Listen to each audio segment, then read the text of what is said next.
(30초)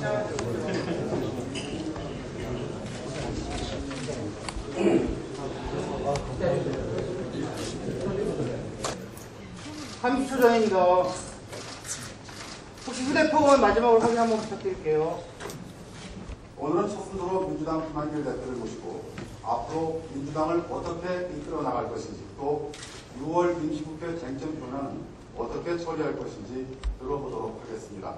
먼저 생방송 토론에 나와주신 민주당 김한길 대표께 큰 박수 부탁드립니다.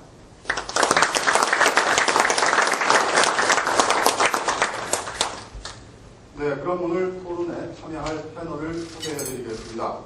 먼저 김환주 KBS 정치외교부장입니다. 안녕하십니까. 최은수 MBN 정치부장입니다. 네, 안녕하십니까. 박승진 MBC 정치부장입니다. 안녕하십니까. 이동우 YTN 정치부장입니다. 네, 그리고 끝으로 김준영 CBS 정치부장입니다. 한국방송기자클럽 오늘 참여하신 패널들의 날카로운 질문 기대하겠습니다. 그럼 본격적인 질문에 들어가기에 앞서서 민주당 김한길 대표의 모두 발언을 듣도록 하겠습니다. 김 대표님 1분 이내로 되도록 간략하게 부탁드리겠습니다. 예, 국민 여러분 안녕하십니까. 김한길입니다. 제가 민주당의 당대표로 뽑힌 지도 벌써 한 달이 다 돼갑니다. 어떤 분들은 민주당의 변화가 시작됐다고 느낀다는 말씀 주시는 분들도 있지만 더 많은 분들은 뭔가 획기적인 변화를 기대했는데 아직 그 변화가 보이지 않는다고 지적하시는 분들도 계십니다. 맞습니다. 저는 천막 장사 같은 것 하지 않았습니다. 사람으로 친다면 화장하고 옷 갈아입는 변화가 아니라 근본적인 생활 태도를 바꾸는 변화가 필요하다고 생각했기 때문입니다. 이상이라는 작가가 이런 말 했습니다. 절망이 기교를 낳고 그 기교가 또 절망을 낳는다. 우리 민주당이 처한 위기의 강도가 기교로 해결될 만한 것이 아니다라고 저는 생각합니다. 국민 여러분, 민주당에 대해서 조금만 더 애정 가지고 지켜봐 주시면 내용이 있는 변화의 결과를 하나하나 도안해 놓겠다는 약속을 드립니다. 고맙습니다. 네, 우리 김 대표님 모두 발언 잘 들었습니다. 아시다시피 김한길 대표께서는 지난 18대부터 4년 동안 정치권 바깥에 계셨고요. 작년에 정계에 복귀를 하셨고 지난 4일에는 민주당의 대표로 선출이 돼서 그야말로 고향으로 금이 환영을 하셨습니다. 정계 복귀에 이어서 제1야당 대표로 일하신 한 달 남짓 소감을 말씀해 주셨습니다만 바깥에서 본 정치와 안에 다시 들어와 본 한국 정치 어떤 변화가 있는지 좀 여쭤봅니다. 많은 벽들이 있는 것이 사실입니다. 그 벽을 깨고 우리가 혁신하고 변화를 실천한다는 것이 결코 쉬운 일이 아니라는 것을 다시 한번 실감하고 있습니다. 그러나 우리 민주당 안으로부터의 변화, 내용이 있는 변화를 위해서 차근차근 준비해가고 있다는 말씀을 드릴 수 있습니다. 네, 그럼 한국방송기자클럽 김한길 대표 초청 토론 본격적인 질문에 들어가도록 하겠습니다.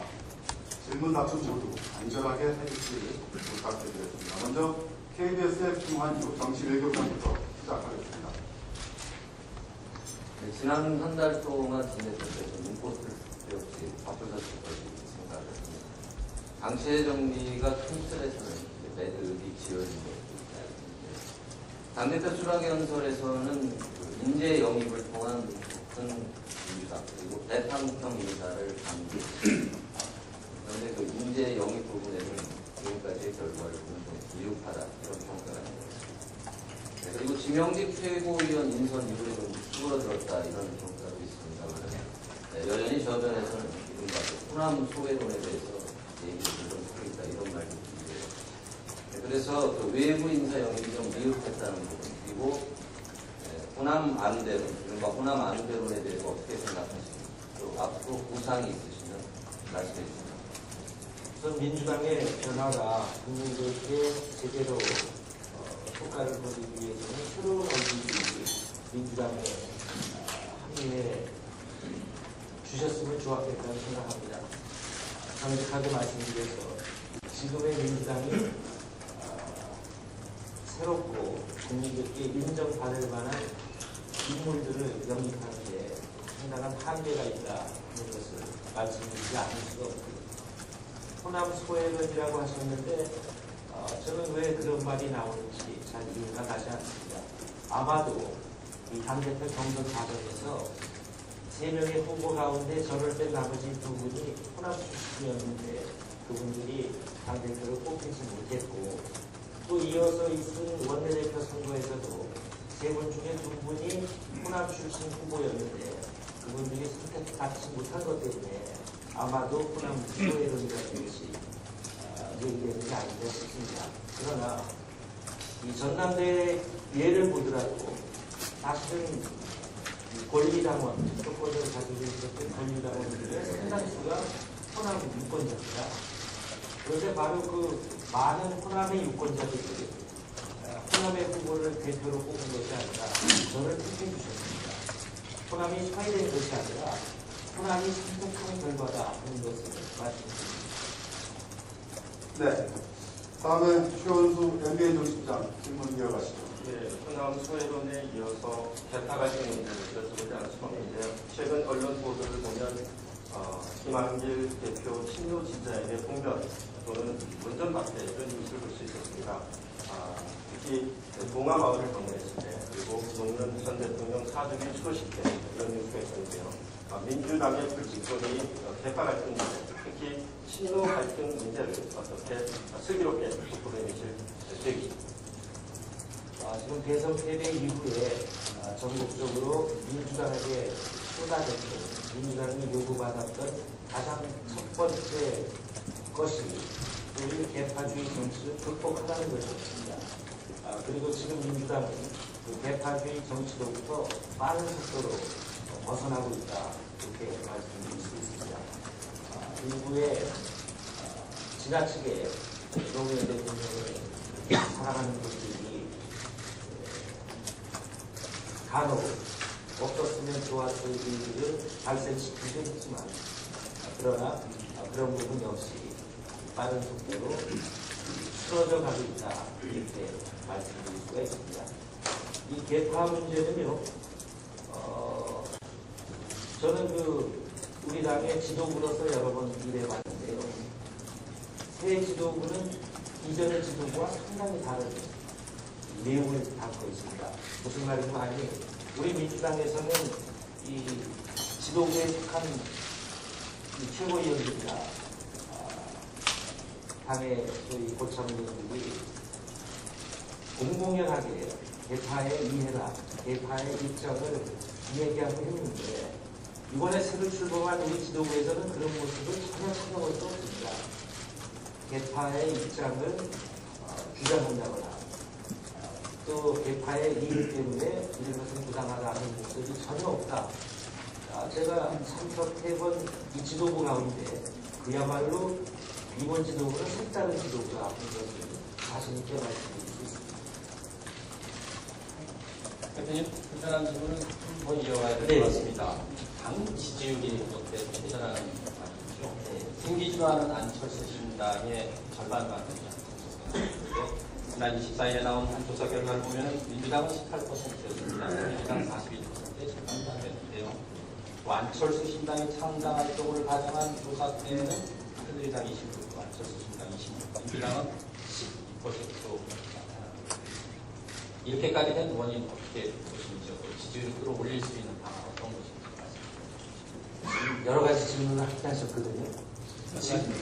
지금의 민주당이 지지율에 빨리 안 오르냐? 하나는 제가 모두 발언에서 말씀드린 대로 단기적인 변화를 가시화하는 것을 제가 택하지 않았다 하는 것이 있고요.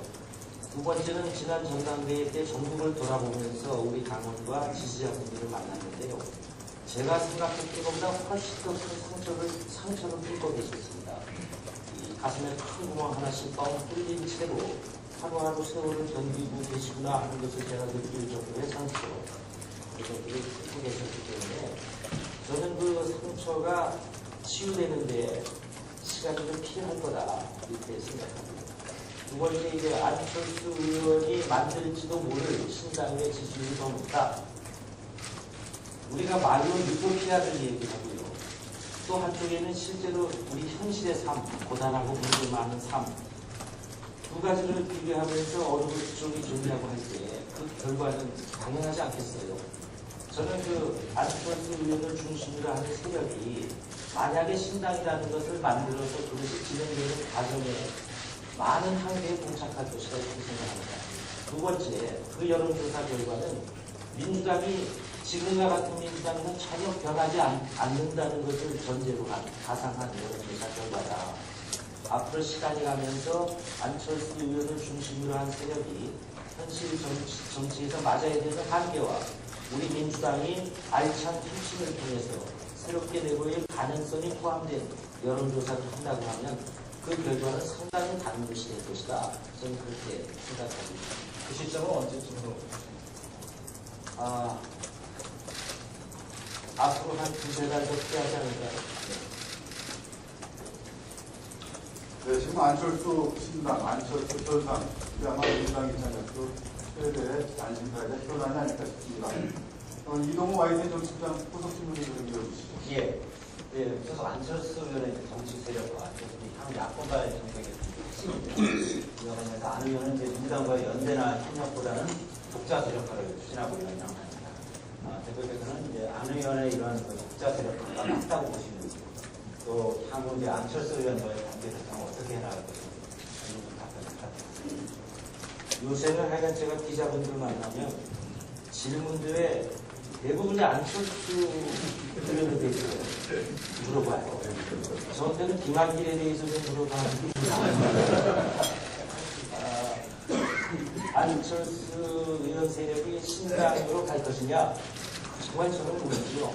그러나 무조건 독자 세력화를 향해 가다가 결과적으로 새누리당한테만 거부지기를 주는 그런 상황. 저는 그렇게 가면 어쩌면 새누리당에게 표창장 받을 일이 있을지도 모른다 이렇게 말했는데요. 그런 상황에 대해서 안철수 의원 쪽에 계신 분들도 신중하게 생각하고 계실 거라고 생각합니다. 이 무작정한 독자 세력화가 우리 정치 발전을 견인할 것이다. 저는 그렇게 생각하지는 않습니다. 그러나 그것은 그분들의 판단의 몫이죠. 추가 질문을 드릴 게 있는데요. 얼마 전에 안철수 의원이 민주당은 이제 광주 정신을 계승하고 키우기보다는 그 열매와 과실을 향유하는 데만 열정이 나왔어요. 강력하게 나왔습니다. 한 가지 더 말씀드리자면 안 의원 측에서는 최근 이제 대선 결선 투표제를 추진해보자 그런 제안을 했습니다. 근데 그 부분과 민주당의 입장은 어떤지 그렇게 민주당을 세게 비판했습니까?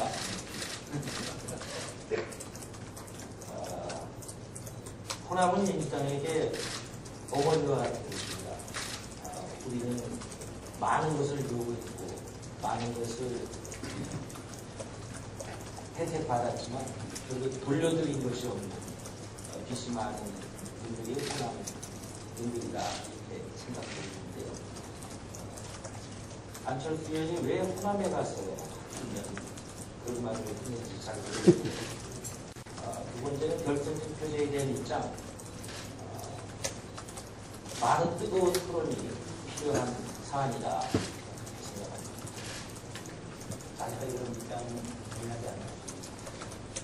예, 아마 우리 당내에서도 그 부분에 대해서 찬성하는 분들도 있고 또 격하게 반대하는 분들도 있습니다. 조금 더 논의가 진행돼야 대개 당의 입장을 정리할 수 있을 것이다 말씀드립니다. 대표님 개인적인 생각은 제가 이제 대표가 된 이상 제 개인적인 생각을 가능하면 절제하려고 합니다. 네, 이어서 CBS의 김준영 기자 후속신문 이어주시죠. 예, 역시 안철수 의원 관련된 질문인데요. 좀 전에 말씀하실 때 신당에 출연하면 많은 한계에 부딪힐 것이다 말씀하셨고 또 그 안철수 의원이 신당을 만들면 새누리당을 이롭습니다 할 것이다 이렇게 말씀하셨는데 반대로 그럴지도 모른다. 예, 안철수 의원의 신당이 야권의 외연을 넓게 접근할 수 있다 이런 그 또 그 문재인 의원 같은 경우 안철수 시장이 나쁘지만은 않다 이렇게 말씀하셨거든요. 그런 점에 대해서는 어떻게 생각하세요? 예, 일리 있다고 생각합니다. 저도 여러 번 얘기했습니다만은 이제 저는 안철수 의원에 대해서 경쟁적 동시 관계라 규정했습니다. 우리가 안철수 의원 세력과 우리 민주당이 경쟁을 통해서 결과적으로는 우리 정치 발전을 이끌어낼 수 있다는 것은 좋은 일이라고 생각합니다. 다만 이제 양당이 추구하는 것 가운데 교집합 부분이 많다는 것이 확인됐다면 그때는 그 부분에 대해서 또 정치적인 관계를 맺을 수도 있다 이렇게 생각하고 있습니다. 근데 이제 안철수 의원을 만나보면 그쪽 얘기는 민주당과 연대한 협력보다는 사실은 이제 양당 대패를 지적하면서 독자 대력화를 강조하고 사실 민주당과 같이 엮이는 것을 조금 꺼리는 분위기거든요. 그래서 연대와 협력이라고 하는 관계를 계속 강조하는 쪽으로 가는 것이 바람직하다고 보시는 건지 말씀해 주세요. 저는 경쟁해야 할 일이 있으면 서로가 당당하게 경쟁할 필요가 있다 이렇게 생각합니다. 지금은 그런 자세로 서로가 전진하는 것이 맞다. 네, 계속 질문 이어가겠습니다. KBS 김한주 부장 질문하시죠.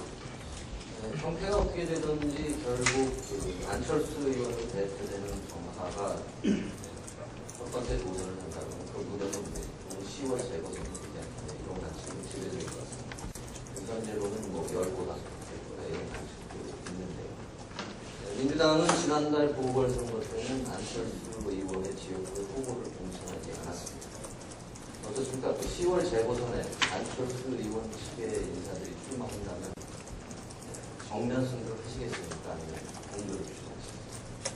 노원 경에 대해서 민주당이 취했던 태도 그런 일은 다시는 없을 것이다. 조금 전에 말씀드린 것처럼 경쟁할 일이 있으면 당당하게 경쟁할 것이다. 이렇게 말씀드립니다. 정면 승부를 한다면 결국은 야권 후보가 많아져서 여당에게 좋은 일만 하는 거 아니에요. 이런 전망이 나오고 있습니다. 반면에 후보를 내지 않는다면 공당이 어떻게 공직선거에 후보자를 내지 않는다.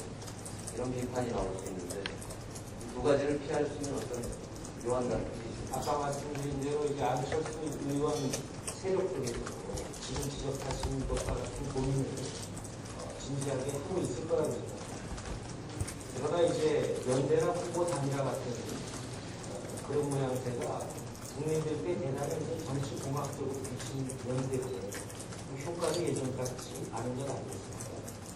그래서 저는 좋은 의미에서 선의의 경쟁을 피할 일이 아니다 이렇게 생각하고 있는 것입니다. 제가 보완 질문을 좀 드리는데요. 현재 상태로라면 민주당이 10월 재보궐선거에서 전망이 좀 어둡습니다.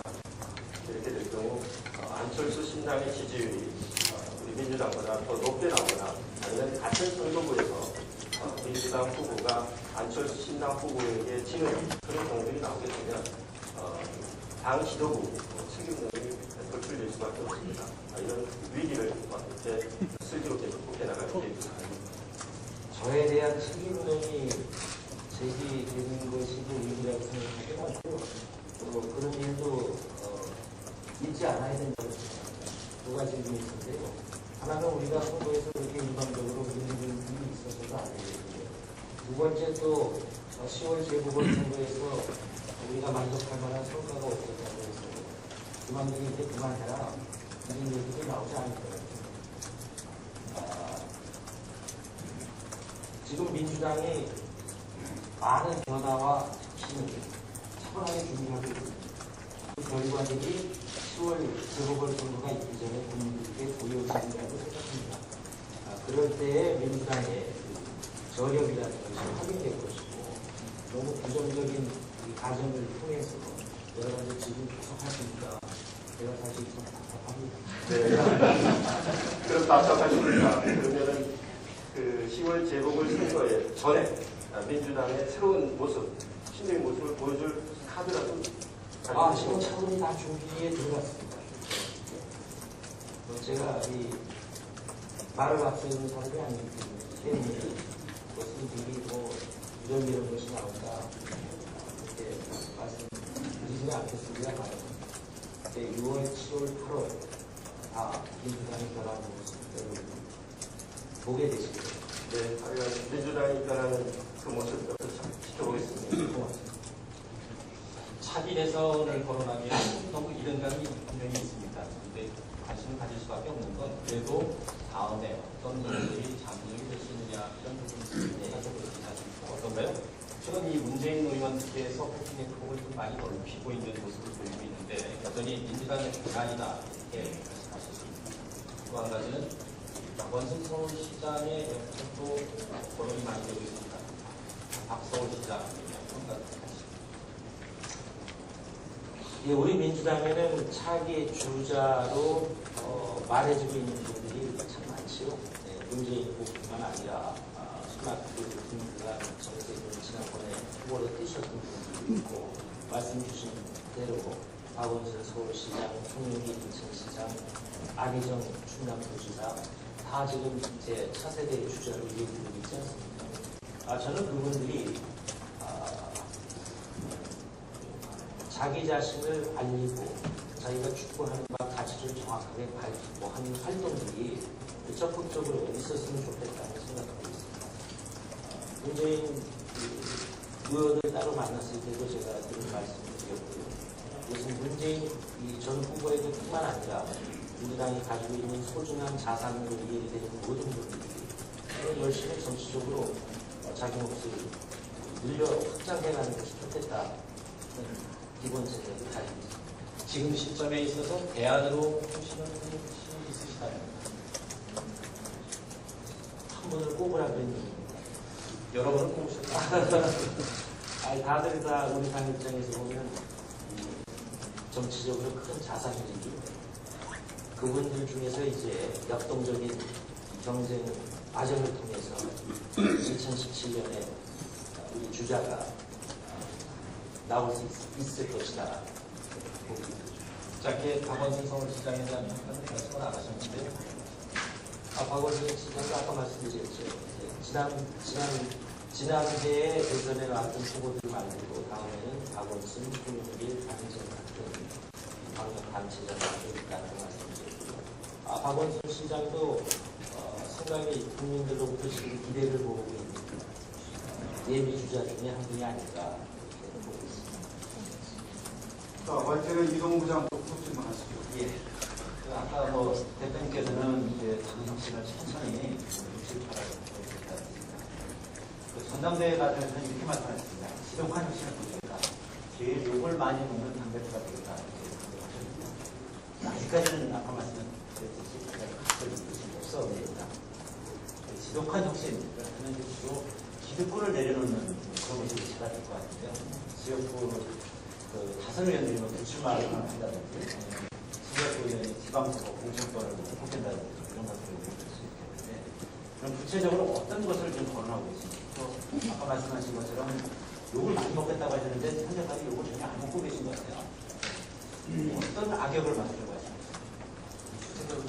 우리 당 조직을 천천히 하겠다 이렇게 제가 말씀한 것은 아니고 지금도 사실 빠른 속도로 하고 있는데 그 결과들이 당장이라고 나오기는 어려운 부분이기 때문에 밖에 있는 분들이 보시기에는 너무 천천히 가는 게 아닌가 하는 말씀을 하실 분이 있다고 생각합니다. 특권 내려놓는 일 하겠냐? 지금 6월 정기 국회에서 여야 국회 차원의 쇄신위원회에서 합의한 4개 법안이 있는데요. 그 중에 하나가 국회의원의 겸직을 금지하는 내용이고요. 그 중에 또 하나는 연금 문제를 다루고 있습니다. 이것이 이제 법안화되어 있기 때문에 6월 국회에서 국회의원 연금 문제와 겸직 금지 문제 반드시 결론내야 된다. 그 생각합니다. 아마도 결론 낼 수 있다고 생각합니다. 다음에 지금 당내에 내부적으로는 우리 사무소를 정리하는 일, 정리하는 일이 대단히 중요합니다. 인적 자원을 우리가 어떻게 배치해서 그 효과를 극대화하려는가 하는 부분 지금 많이 고민하면서 진행되고 있습니다. 또 우리가 지난 대선에서 국민들께 약속드렸던 기초자치단체 선거에서 공천 해제할 것이냐 아니냐 하는 문제를 별도의 위원회에서 진지하게 지금 빨리 결론내기 위해서 논의가 진행됩니다. 또 이 풀뿌리 민주주의를 제가 말씀드렸었는데요. 지방선거를 앞두고 상령식 공천을 제도화해서 지도부가 지방선거 출마 희망자들의 공천에 마음대로 개입할 수 없도록 하는 제도를 지금 만들고 있습니다. 또 뭐가 있을까요? 여러 가지가 이건 지금 진행 중에 있기 때문에 하나하나 이제 꺼내 보이는데 하나하나에 대한 효과가 있을 텐데요. 또 우리가 정당민주주의 측면에서 당원의 뜻이 지금보다 훨씬 더 존중받는 정당이 되어야 되겠다. 이 당의 권력을 당 지도부와 현역 국회의원들이 독점하고 있는 이런 구조를 한번 깨보자. 지금 전당원 투표제에 대한 준비가 굉장히 또 빠르게 진행되고 있기도 합니다.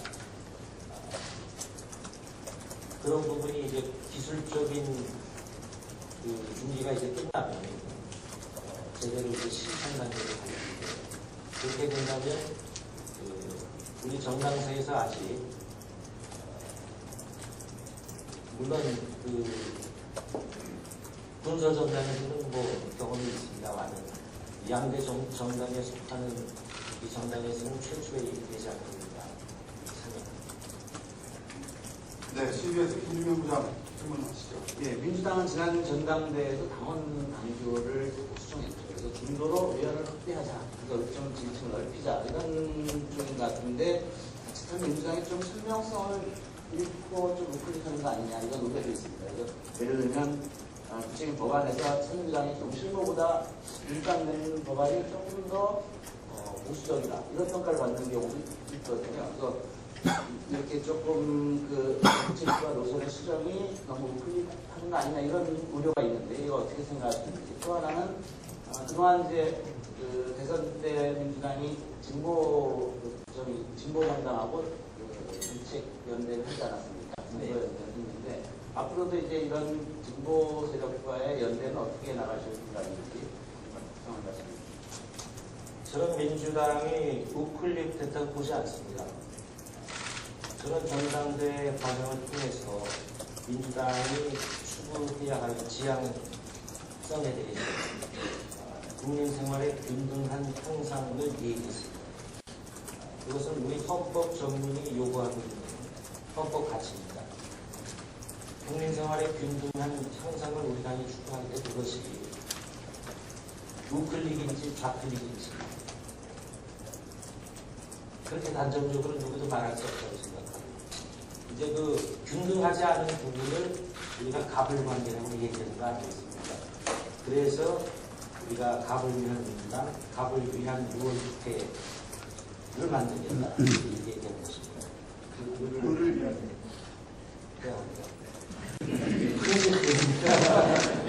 네, 그래서 우리가 을을 위한 유월국회, 을을 위한 민주당이 되겠다고 말씀드린 것입니다.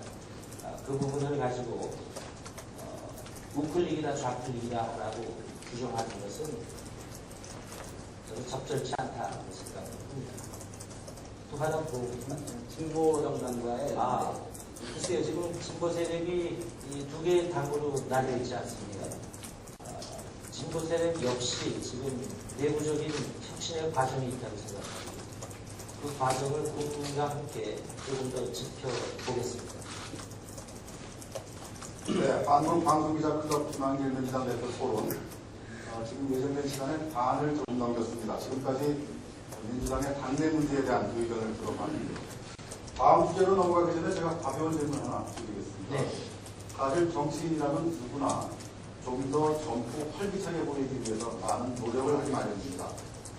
그러나 우리 김 대표께서는 제 기억에 젊으신 시절부터 염색을 안 하고 지금 백발을 모습을 하고 계신다면 저는 왜 저렇게 염색을 안 하시고 특별한 이유가 있나 좀 궁금하고 혹시 부인께서 염색 좀 하라고 잔소리는 안 하시는지 분명한 것은요, 제가 검은 머리라면 또 절대로 흰 머리를 염색하지 않았을 겁니다.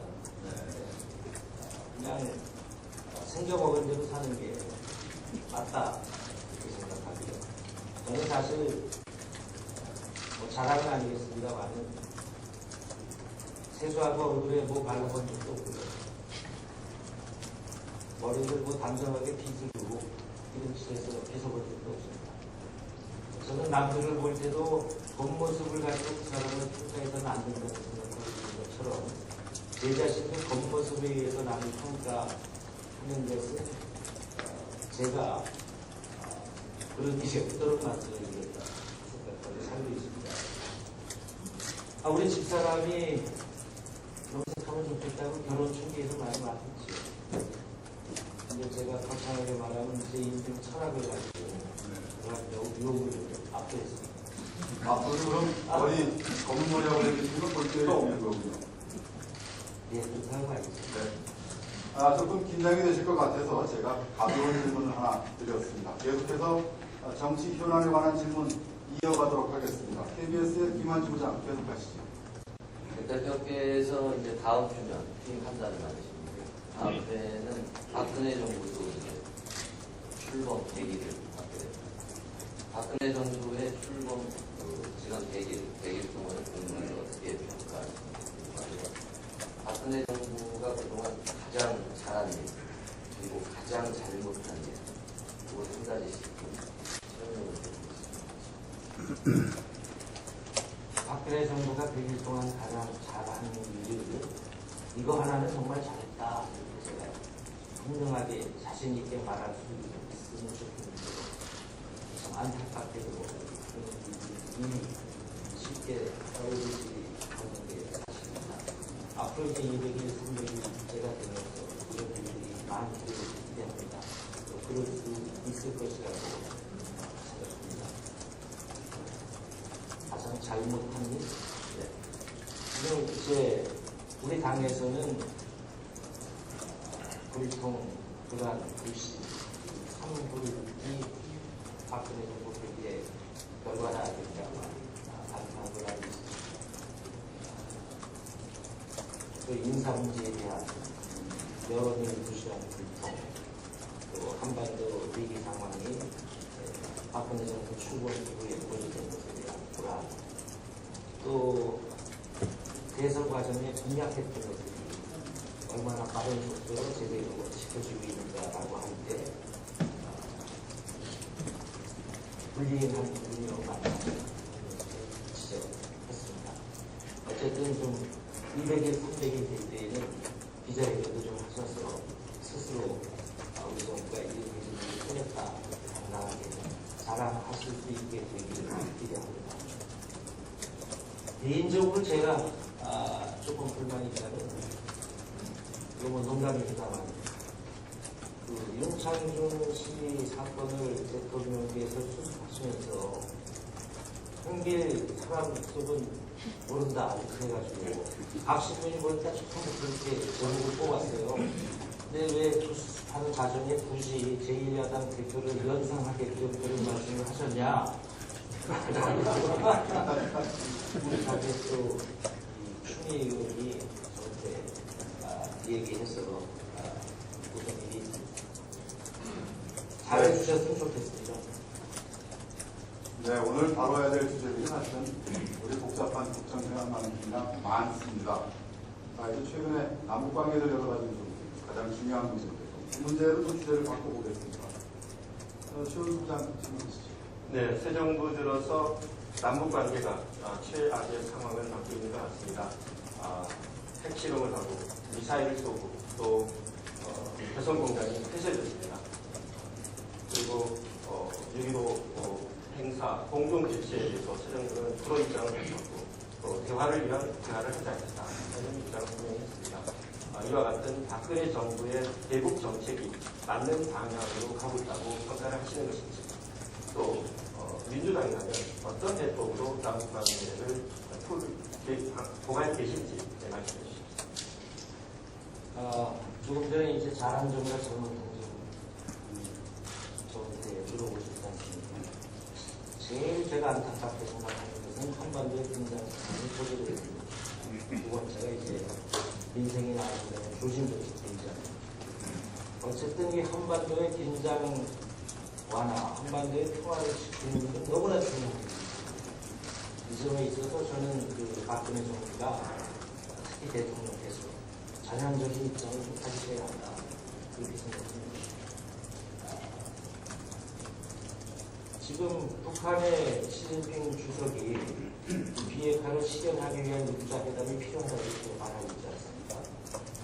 그런데 이제 우리 정부와 미국은 비핵화를 전제로 해야 육자회담을 할 수 있다는 말씀을 드립니다. 애당초에 2002년, 2003년에 미국이 주도해서 육자회담이라는 자리를 만들 때에도 육자회담을 통해서 비핵화를 결론으로 내고 싶었던 거 아닙니까? 근데 비핵화를 전제로 해야 육자회담을 열 수 있다고 하면 그 육자회담은 뭘 위한 육자회담인지 다시 생각해 볼 점이 있다. 이 남북관계뿐만 아니라 개성공단 문제도 똑같습니다. 대화를 통하지 않고 저는 헌법 통일은 없다고 생각합니다. 존 F 케네디 대통령이 말한 바에는 우리는 두려움 때문에 타협하지는 않지만 타협하기를 두려워하지는 않습니다. 그런데 우리 박근혜 대통령께서는 두려워서 타협하는 것은 아니라는 것을 충분히 보여주셨습니다. 그래서 이제는 타협하는 걸 두려워하기 때문입니다. 특히 우리가 경제력 규모로만 봐도 북한이 한 30배 정도의 규모를 가지고 있는 상황이 되지 않았습니까?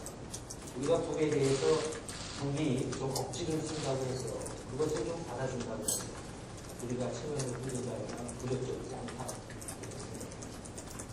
대화를 먼저 해야 된다 이런 입장을 밝히셨는데 지난 수년 동안 대화를 했습니다.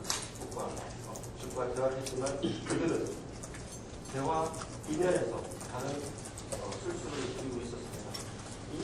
이걸 이제 새 정부에서는 악순환으로 보이고 이런 악순환을 끊으려면 북한의 태도 변화가 먼저다라는 세정부의 입장인 것 같은데요. 예, 하여간 그 개성공단 문제 말씀드리면 개성공단을 볼모로 해서 한반도의 평화를 위협하는 형태의 이러한 도배행태는 어떠한 이유로도 정당화되기 어렵다라고 생각합니다. 잘못된 것이죠. 그러나 그렇다고 해서 우리도 똑같이 버릇 고쳐야 된다 그런 식으로 지금 최근에 북의 입장이 이 변화를 보이고 있는 건 아니겠습니까? 대통령과 정상화 의지도 조금씩 내려치기 시작한 거 아니겠어요? 우리가 언제까지나 더 확실한 분명한 자세가 없게 대화하지 않겠다. 또 육자회담의 경우에는 비핵화를 전제로 하지 않으면 하지 않겠다. 이런 입장만 가지고 갈 것인지 그런 입장을 우리가 가지고 있을 때 어떤 다른 해법이 있는 것인지 박근혜 대통령이 말씀하는 신뢰 프로세스라는 것이 도대체 그 내용이 대화를 안 하고 있으면 신뢰가 쌓인다는 것인지 저는 우려되는 바가 있습니다. 네. 좀 더 구체적으로 접근을 해볼까요? 개성공단 문제 언급을 해주셨는데요. 개성공단 운영 중단이 한 달이 다 되지 않습니까? 말씀하셨듯이 북한의 최근 변화의 태도를 보이는 듯한 모습이 나오고 있습니다. 정상화를 원하는 듯한 태도를 하고 있는데 문제는 민간단체들과의 대화를 먼저 앞세우면서 여전히 진정성에 의문이 든다라는 분석을 갖고 있죠. 우리 정부가 취하는 태도는 북한이 갈등 때마다 민간한테 손을 내밀어서 해왔던 것의 반복이다. 이제는 당당하게 당국간 대화로 문제를 찾자 이런 입장이거든요. 이 부분에 대해서는 개성공단 문제 북한에서 말씀드리면 당국자 간의 실무회담 먼저 하자 그러잖아요.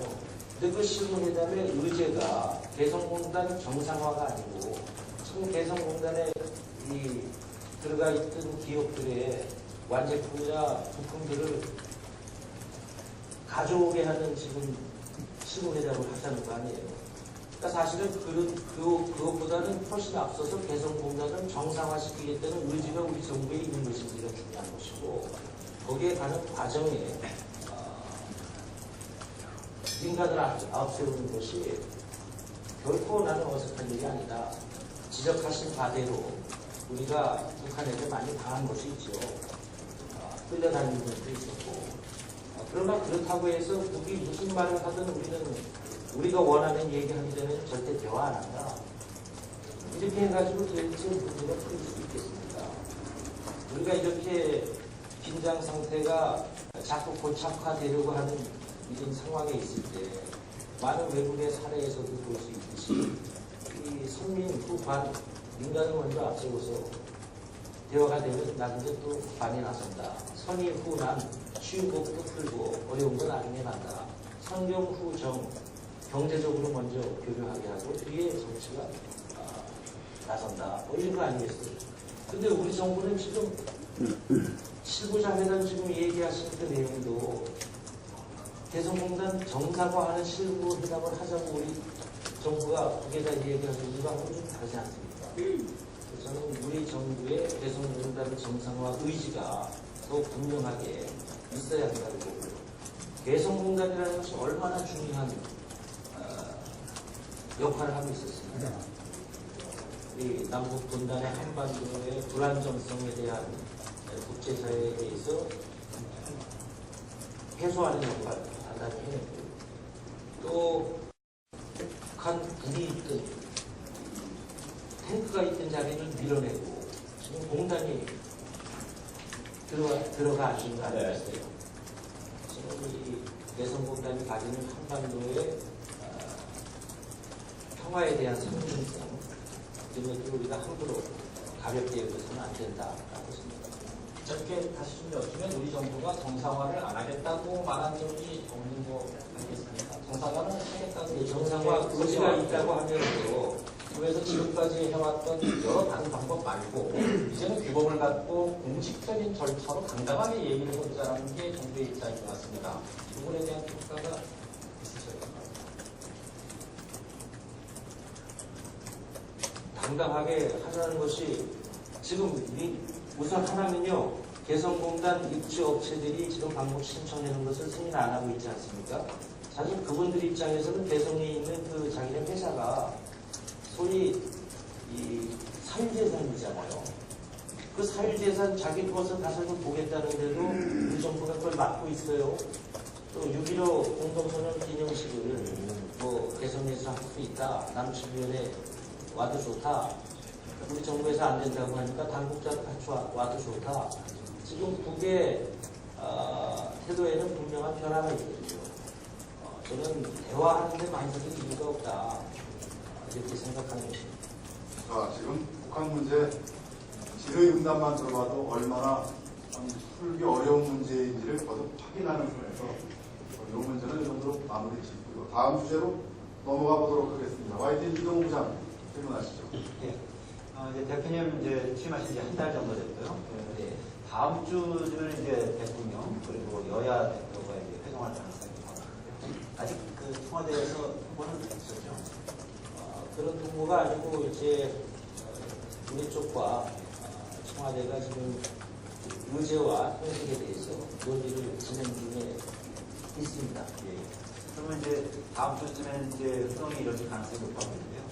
오늘 주로 그 박근혜 대통령한테 어떤 부분을 집중적으로 이제 말씀하시고 강조하시고 이 자리에서 좀 비밀 요소를 부탁드립니다. 우선 이제 6월 국회가 열리니까요. 급한 것이 지금 지난 대통령 선거 과정에서 우리와 박근혜 후보가 공동으로 공약했던 부분들, 이것을 과반화되어 있는 것들, 이것을 6월 국회에서 최대한 처리해야 되겠죠. 또 아까 말씀드린 이 국회의원들의 특권 내려놓는 국회 쇄신위원회에서 합의본 법안들도 최대한 빨리 6월 국회에서는 처리해야 되겠습니다. 또 수많은 민생 법안들이 있습니다. 고용 문제를 비롯해서 다시 이제 사회 문제로 대두되고 있습니다만 이런 민생 관련 법안들을 서민과 중산층이 먹고 사는데 필요한 생활 밀착형 정책들을 법안화하는 일, 이런 것들이 가장 시급한 일이 아니겠는가. 또 하나는 조금 전까지 얘기한 대로 한반도의 긴장을 해소하고 한반도의 평화를 우리가 담보하기 위해서 어떤 일들이 필요한 것에 대해서도 함께 얘기 나눌 수 있었으면 좋겠다라고 생각합니다. 지금 뭐 이렇게 말씀하셨으니까 국회 문제도 네. 질문을 드리겠습니다. 6월 국회는 민주당 세수가 완료된 이후에 처음 열리는 국회라는 점에서 관심 있게 짚고 있는데요. 현안이 굉장히 많습니다. 우선 구체적으로 어떤 현안이 가장 우선적으로 해결돼야 된다고 좀 추상적인 말씀 말고 이번만큼은 이번 국회에 통과시켜야 된다. 그런 부분이 있다면 어떤 게 있습니까? 아까도 말씀드렸는데 첫 번째는 이 국회 여야가 참여하는 새신특위에서 합의본 국회의원들의 특권 내려놓기로 한 법 반드시 이걸 이렇게 처리해야 된다고 생각합니다.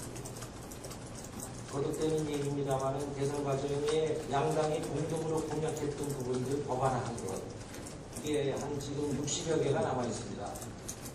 이것들 좀 다 처리했으면 좋겠습니다. 여야가 같이 공약했던 것이기 때문에 쟁점 부분이 상당히 작거든요.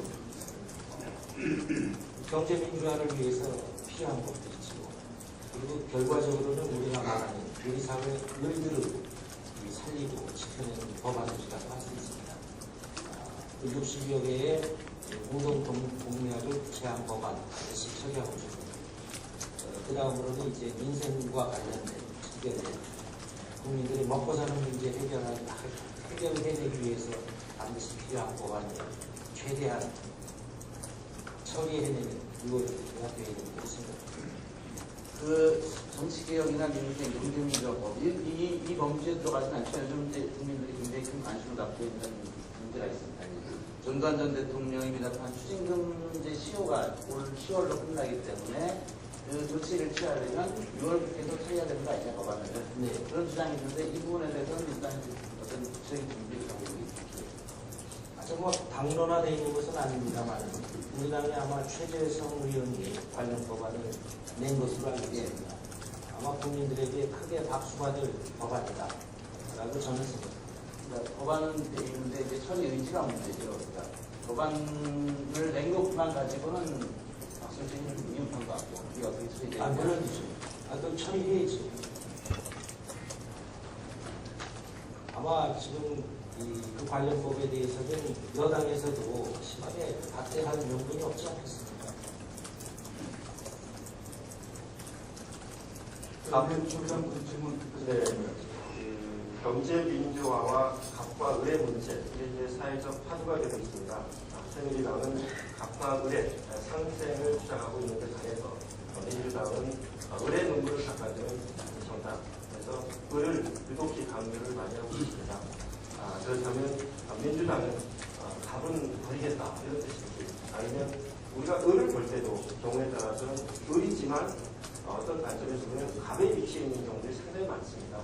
그래서 경제 민주화와 갑을 논쟁을 어떤 식으로 해법을 내놓으실 계획이신지 말씀해 주시죠. 갑을로 편가르게 하는 것이 아니라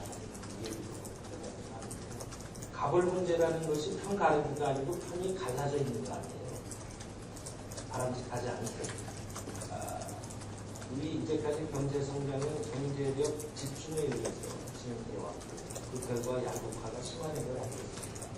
그런데 이제 그 양극화 심화의 정도가 한계에 이르렀다는 것이죠.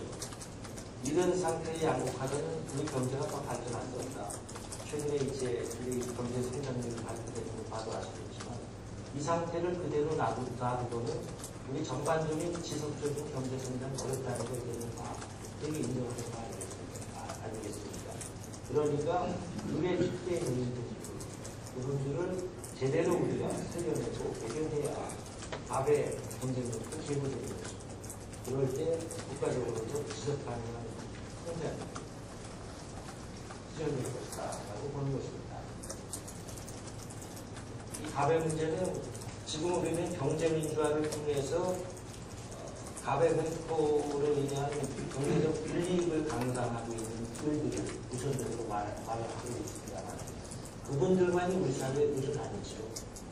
을은요, 경제적 불이익을 강요당하는 사람들도 있지만 인간적으로 살 권리를 침해당하고 있는 그분들이 다른 사회의 을이니까. 그런데 조금 전에 지적하신 것처럼 이 갑을 관계는 1대 99의 관계하고는 좀 다른 것이 어떤 분들은 갑이기도 하고 을이기도 하지 않습니까? 우리 부자들만 해도 갑이기도 하고 을이기도 하잖아요. 그렇습니다. 회사에서. 그래서 이것은 그렇게 단순하게 편갈라서 저쪽은 나쁘고 이쪽은 좋다라고만 할 수 있는 문제는 아니기 때문에 다만 각각의 을의 처지, 부당하게 불이익이나 인간적인 상처를 경험해야 하는 방수해야 하는 사람들을 우리가 제자리에다 갖다 놔야 된다. 그것이 정치가 할 때의 중요한 것이다. 그렇게 생각합니다. 덧붙여서 한 가지 더 여쭙겠습니다. 경제 민주화에 대한 여당과 야당의 당초 계획이 여당과 정부와 여당의 당초 계획이 좀 후퇴하고 있다. 이런 지적이 있습니다. 어떻게 평가하십니까? 글쎄 여당은 많이 후퇴하려고 하는 거고요. 속도 조절로 내리는 거죠. 그런데 박근혜 후보가 대통령으로 당선되고 나서 인수위원회 시절에 140개 국정 과제를 선택했지 않습니까? 그때 경제민주화가 빠진 것 때문에 많은 분들이 지적했습니다. 어떻게 보면 그렇게 강조해서 경제민주화를 얘기하다가 당선되자마자 인수위원회에서 그것을 국정과제에서 빼느냐.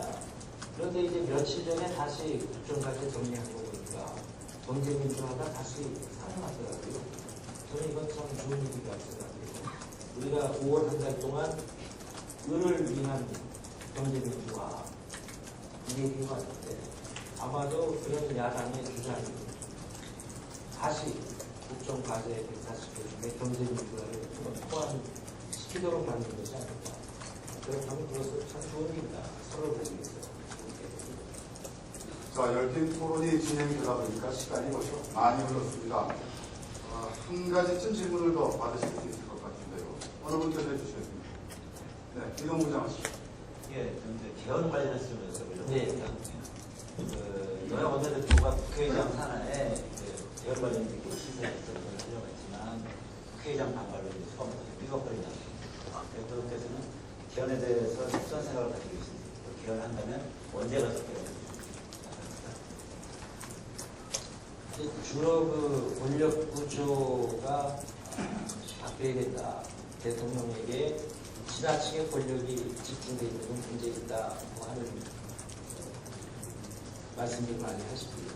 그것이 개헌을 통해서 권력 체계가 바뀌어야 되는 거 아니냐 말씀을 하는 것이죠. 지금 우리 헌법이 1987년대에 만들어졌으니까 이제 26년째 되지 않습니까? 헌법에 이제 그 부분 말고도 좀 손볼 부분들이 있다는 얘기들도 많이 하십니다. 지난달에 여야가 국회의장 소속으로 개헌 연구회인가요? 여당과 야당 그리고 학자들까지 포함시켜서 아마 32명이 한 단위를 만들었기 때문에 거기에서 일단 개헌에 대한 논의를 시작하고요. 다만 중요한 것이 개헌 문제는 국민적 공감대가 어느 정도 숙성됐느냐에 따라서 시기가 정해져야 한다고 생각하기 때문에 일방은 이제 국회의장에게 소속된 그 여야 협의체에서 논의하면서 국민적 여론, 국민적 공감대의 숙성도를 가능해야 그 시기를 말할 수 있다고 생각합니다. 자, 답변 여기까지 듣겠습니다. 한국방송기자클럽이 마련한 질문과 답변은 여기까지입니다. 짧은 시간 동안에 정치 현안 전반에 관한 얘기를 나누다 보니까 미처 하시지 못한 말씀도 있을 것 같습니다. 마지막으로 김한길 대표께 마무리 발언 하실 시간 1분가량 드리겠습니다. 예, 국민 여러분 잘 보셨습니까? 얼마 전에 어떤 행사장에 갔다가 옆자리에 앉은 분이 느닷없이 제게 물었습니다. 민주당에게 아직도 희망이라는 게 있습니까? 제가 그래서 답했습니다. 국회의원 127명을 가진 제1야당의 희망이 없다면 우리 정치의 희망이 없는 것이고 우리 정치의 희망이 없다면 대한민국의 미래가 어찌 되겠습니까? 그래서 역설적이기는 하지만 우리 민주당에는 반드시 희망이 있어야만 합니다. 어제 유현준 선수가 미국에서 왕봉선을 거둬서 잘할 수 있게 했는데요. 유현준 선수도 미국에 가서 처음 몇 번 등판했을 때에는 과연 잘해낼 수 있을까 하는 근심 어린 시선도 받았던 게 사실입니다. 이제 새 지도부를 가진 민주당에 대해서도 아직은 염려스러운 시선으로 보시는 분들이 더 많다는 걸 잘 알고 있습니다. 하지만 이 민주당 반드시 해내겠습니다. 의뢰 눈물을 닦아주는 민주당, 선거에서 이기는 민주당 만들기 위해서 최선을 다하겠습니다. 국민 여러분께서 애정 어린 시선으로 정리해 주시면 고맙겠습니다. 감사합니다. 네, 시청자 여러분께서는 어떻게 보셨습니까? 한국방송기자클럽이 마련한 김한길 민주당 대표 소통 토론 여기서 마치도록 하겠습니다. 성실껏 답변해 주신 우리 김한길 대표님, 그리고 날카로운 질문을 해주신 우리 패널 여러분, 그리고 끝까지 함께해 주신 시청자 여러분 고맙습니다. 6월 3일 11시에 새누리당 황의여 대표의 소통 토론 대표 기대해 주시기 바랍니다. 고맙습니다. 프로그램 마치겠습니다.